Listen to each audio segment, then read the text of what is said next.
اللہ تبارک و تعالیٰ چونکہ رحمان ہے، رحیم ہے، معاف کرنے والا ہے، رحم کرنے والا ہے، توبہ قبول کرنے والا ہے، حلیم ہے، تو اللہ تبارک و تعالیٰ نے جب مخلوق کو پیدا کیا تو اس نے خود لکھا عرش کے پاس کہ اللہ عرش کے اوپر کہ میری رحمت میرے غضب سے آگے ہے یا اس پر غالب ہے، جیسا کہ صادق مصدوق صلی اللہ علیہ وسلم نے ہمیں بتایا ہے۔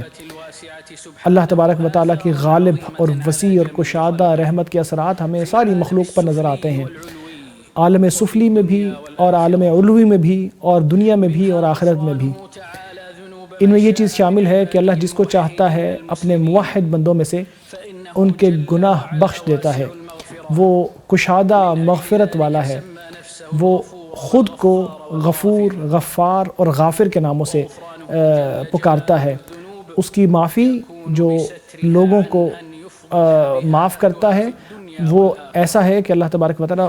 گناہ گاروں کے اوپر پردہ ڈالتا ہے اور لوگوں کو ان کی وجہ سے رسوا نہیں کرتا، ان سے درگزر کرتا ہے، آخرت میں ان کو اس کی سزا بھی نہیں دیتا۔ لیکن شرط یہ ہے کہ وہ کفر یا شرک تک نہ پہنچ جائے، کیونکہ کفر اور شرک ایسے گناہ ہیں جن کے بارے میں اللہ نے فرمایا کہ اللہ یہ معاف نہیں کرتا کہ اس کے ساتھ کسی کو شریک بنایا جائے، ہاں اس کے علاوہ جس کو چاہتا ہے جو گناہ چاہتا ہے بخش دیتا ہے۔ اسی طرح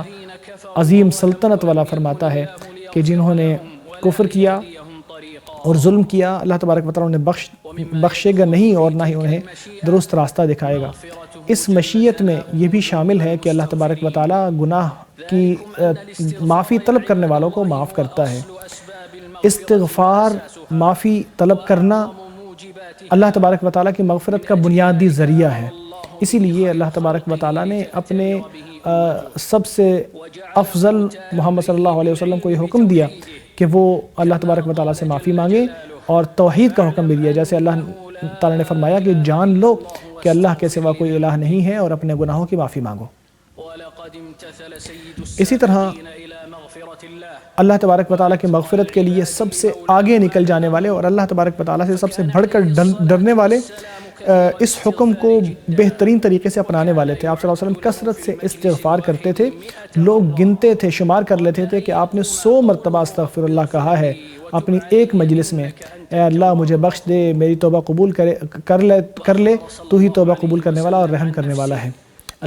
نبی اکرم صلی اللہ علیہ وسلم نے خود اپنے بارے میں یہ بھی بتایا کہ وہ ایک دن میں اللہ سے 70 سے زیادہ بار مغفرت طلب کرتے ہیں اور توبہ کرتے ہیں۔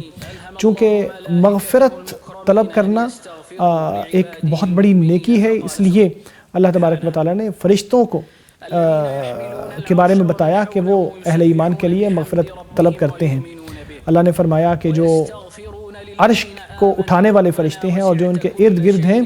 وہ اللہ تبارک و تعالیٰ سے مغفرت طلب کرتے ہیں ان لوگوں کے لیے کہ جو توبہ کرنے والے ہیں، جو راہ راست کو اپنانے والے ہیں۔ وہ کہتے ہیں کہ اللہ ان کو جہنم کے عذاب سے بچا لے اور ان کی مغفرت کر دے۔ نبی اکرم صلی اللہ علیہ وسلم نے فرمایا اور فرشتے آپ کے لیے دعا کرتے رہتے ہیں جب تک وہ وہاں بیٹھا رہے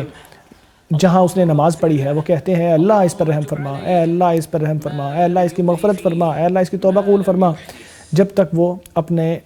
وضو کو کھو نہیں جاتا۔